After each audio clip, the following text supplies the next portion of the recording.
कामयाब print on demand brand कैसे बनाया जाए, बगैर किसी इन्वेस्टमेंट के या थोड़ी सी इन्वेस्टमेंट के इस बिजनेस को कैसे किया जा सकता है। प्रिंट ऑन डिमांड मॉडल होता क्या है? आपने नेटवर्किंग करनी होती है मुख्तलिफ जगह पे मौजूद प्रिंटिंग प्रेसेस के साथ।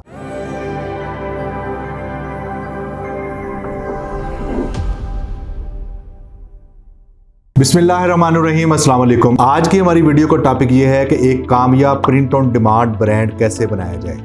जी हाँ, प्रिंट ऑन डिमांड या POD ये क्या मॉडल है, इस पे किस तरह से काम किया जा सकता है, आज की वीडियो में आपको समझाएंगे। और ये वीडियो इसलिए बड़ी अहम है कि इस वीडियो में आपको बताएंगे कि बगैर किसी इन्वेस्टमेंट के या थोड़ी सी इन्वेस्टमेंट के इस बिज़नेस को कैसे किया जा सकता है। तो चलिए शुरू करते हैं आज की वीडियो। सबसे पहले तो हमें ये समझना है कि प्रिंट ऑन डिमांड मॉडल होता क्या है। प्रिंट ऑन डिमांड या प्रिंटिंग ड्रॉप शिपिंग पूरी दुनिया में राइज है। ये एक बड़ा ज़बरदस्त प्रिंटिंग का तरीका है। इसके लिए आपको अपने आप को इक्विप करना होता है प्रिंटिंग के तमाम नॉलेज के साथ, और आपने नेटवर्किंग करनी होती है मुख्तलिफ जगह पे मौजूद प्रिंटिंग प्रेसेस के साथ। मुख्तलिफ जगह पर जो प्रिंटिंग प्रेस या प्रिंट हाउस जो सर्विस प्रोवाइड कर रहे होते हैं, वो सारी सर्विस आप अपने इलाके में या अपनी जगह पे प्रोवाइड कर सकते हैं अपने मखसूस क्लाइंट को। तो सबसे पहले आपने ये समझना है कि प्रिंटिंग का प्रोसेस होता क्या है। प्रिंटिंग के प्रोसेस में प्री प्रेस क्या होता है, प्रेस क्या होता है, पोस्ट प्रेस क्या होता है। मैंने ये तमाम वीडियोस बना के अपने YouTube चैनल पे अपलोड की हुई हैं। अगर आप ये वीडियो देखना चाहते हैं तो इस लिंक पे क्लिक करके आप पूरे प्रिंट ऑन डिमांड के मॉडल को समझ सकते हैं। मुख्तसर मैं आपको ये बताऊं कि प्रिंट ऑन डिमांड क्या होता है कि आपने एक ऐसा सेटअप बनाना है जो कि कस्टमर की डिमांड के मुताबिक उसको प्रिंटिंग की सर्विस दे। कस्टमर अगर शॉपिंग बैग की डिमांड करता है तो आप उसे शॉपिंग बैग प्रोवाइड कर सकें। अगर आपसे वो विजिटिंग कार्ड डिमांड करता है तो आप उसे विजिटिंग कार्ड प्रोवाइड कर सकें। अगर आपसे वो फ्लेक्स का बैकड्रॉप डिमांड करता है तो आप उसे फ्लेक्स का बैकड्रॉप प्रोवाइड कर सकें। इसका मतलब ये है कि कस्टमर की मर्जी के मुताबिक उसे प्रिंटिंग की कोई भी आइटम अगर आप प्रोवाइड कर दें तो आप प्रिंट ऑन डिमांड का बिजनेस जो है वो शुरू कर सकते हैं। इसमें सबसे मज़े की बात यह है कि आपको बहुत ज़्यादा इन्वेस्टमेंट नहीं करनी पड़ती, लेकिन मेहनत बहुत करनी पड़ती है। तो हम स्टेप बाय स्टेप अब समझेंगे कि प्रिंट ऑन डिमांड का सेटअप या ब्रांड जो है आप कैसे सिलेक्ट कर सकते हैं। तो स्टेप 1 तो ये है कि आपने प्रिंटिंग के तमाम प्रोसेसेस को समझना है। जो बड़े बड़े प्रोसेस है प्रिंटिंग का, उसमें डिजिटल प्रिंटिंग है, ऑफसेट प्रिंटिंग है, ग्रेवियर प्रिंटिंग है, फ्लेक्सो प्रिंटिंग है, स्क्रीन प्रिंटिंग है। इन तमाम प्रोसेसेस को समझने के लिए भी आप हमारी ये वाली प्लेलिस्ट देख सकते हैं। इस प्लेलिस्ट में हमने बता दिया है कि कौन सी चीज़ किस तरह से वर्क करती है। जब आप इन तमाम चीज़ों को समझ लेंगे, उसके बाद आपके लिए बेहतरी ये है कि आप किसी भी सेटअप के साथ जो कि ये सारी सर्विसेज दे रहा हो, उसके साथ इंटर्नशिप करें। इंटर्नशिप करने से क्या होगा कि जो नॉलेज आपने सीखा है उसको प्रैक्टिकल करने में आपको आसानी होगी। ये सबसे अहम पार्ट है जिसको आमतौर पे लोग इग्नोर करते हैं। आपने बिल्कुल इग्नोर नहीं करना, क्योंकि इंटर्नशिप से क्या होगा कि आप जिसके पास काम करेंगे उसे मैन पावर मिलेगी, वो आपको आसानी से आने देगा, क्योंकि आप बगैर पैसों के उसके पास आप काम करेंगे।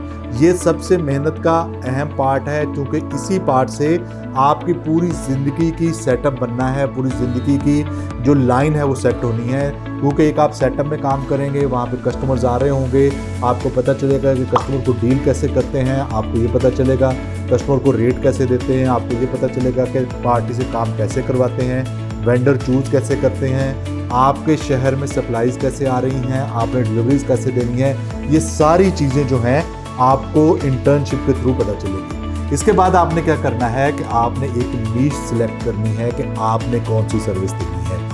आपकी एक बुनियादी नीश होनी चाहिए, उसके साथ बाकी चीज़ों को आप ऐड ऑन करते रहेंगे। वो नीश जो है आप अपनी मार्केट को सर्वे करेंगे, आप देखेंगे कि आपके कुर्बो जवार में किस तरह का एरिया है। अगर आपके करीब को बहुत सारी फैक्ट्रीज़ हैं तो आप ऑफसेट प्रिंटिंग की सर्विस शुरू कर सकते हैं, जिनको आप उनकी स्टेशनरी प्रोवाइड कर सकते हैं, जिनमें वाउचर्स हैं, पैड्स हैं, बिल बुक्स हैं, रजिस्टर्स हैं, इस तरह की सारी चीज़ कर सकते हैं। अगर आपके कुर्बो जवार में कोई रिटेल की मार्केट है तो आप डिजिटल में जो फ्लेक्स प्रिंटिंग है उसको बेसिक कर सकते हैं, जिसमें आप उनके बैनर्स हैं, फिशिया हैं, होर्डिंग्स हैं, स्ट्रीमर्स हैं, इस तरह की सारी चीज़ों को प्रोवाइड कर सकते हैं। इसी तरह अगर आपके करीब कोई स्कूल्स बहुत ज़्यादा है तो आप कोई एक नोटबुक प्रिंटिंग की सर्विस शुरू कर सकते हैं, जिससे उन्हें नोटबुक्स हैं, नोट्स हैं। डिजिटल के लिए आप एक कलर प्रिंटर अपने पास रख सकते हैं, आप एक फोटो कॉपियर अपने पास रख सकते हैं। तो सबसे पहले मार्केट की नीड को आपने समझना है। दूसरी बात क्या है कि जिस तरह की आपने नीड समझी है, उसके बाद आपने देखना है कि आया आपके पास इतना बजट है कि कोई मशीन आप खुद लगा सकते हैं। अगर खुद लगा सकते हैं तो वेल एंड गुड, अगर नहीं लगा सकते तो वो सर्विस जो भी बंदा प्रोवाइड कर रहा है आपने उसके पास जाना है, उससे कहना है कि मैं आपके पास बल्क में काम लेके आऊँगा, आप मुझे क्या रेट दोगे, उससे चीज़ें लेनी है और अपनी मार्केट में बेचनी है। और आपने डिज़ाइन वाला जो प्रोसेस है या डिज़ाइन वाला जो प्रोजेक्ट है वो अपने पास रखना है, अपने पास एक डिज़ाइनर बिठाना है। अगर आप खुद डिज़ाइन कर सकें ये तो सबसे अच्छी बात है। तो इसके बाद आपने अपना एक सेटअप बनाना है, जो कि एक छोटी सी शॉप हो सकती है, आप अपने घर से शुरू कर सकते हैं। आप रिमोटली अगर सर्विस देना चाहते हो तो अपने घर में एक अपना कंप्यूटर रखें, उसके बाद आप अपना डिज़ाइन वहाँ पे करें, अपने कस्टमर को व्हाट्सएप पे डिज़ाइन फाइनल करवाएं और उसको प्रिंटिंग के लिए भिजवा दें। जब सप्लाई आ जाए कस्टमर के घर दे दें। ये बिल्कुल ज़ीरो से स्टार्ट करने वाली बात है और उसके बाद आप इसको एक्सपैंड करते जा सकते हैं। और इसमें मज़े की बात यह है कि घर में काम करने के लिए ख़वातीन भी ये काम कर सकती हैं। और मुझे बहुत खुशी है कि मैंने एक दो सेटअप्स देखे हैं अभी पिछले कुछ दिनों में, जो कि ख़वातीन ये काम कर रही हैं और बड़ा अच्छे लेवल पे कर रही हैं, जो कि ये हमारे प्रिंटिंग के शोबे के लिए भी और पाकिस्तान में रहने वाली ख़वातीन के लिए भी बड़ी खुशाइन बात है, क्योंकि वो घर बैठे इस शोबे को अपना सकती हैं।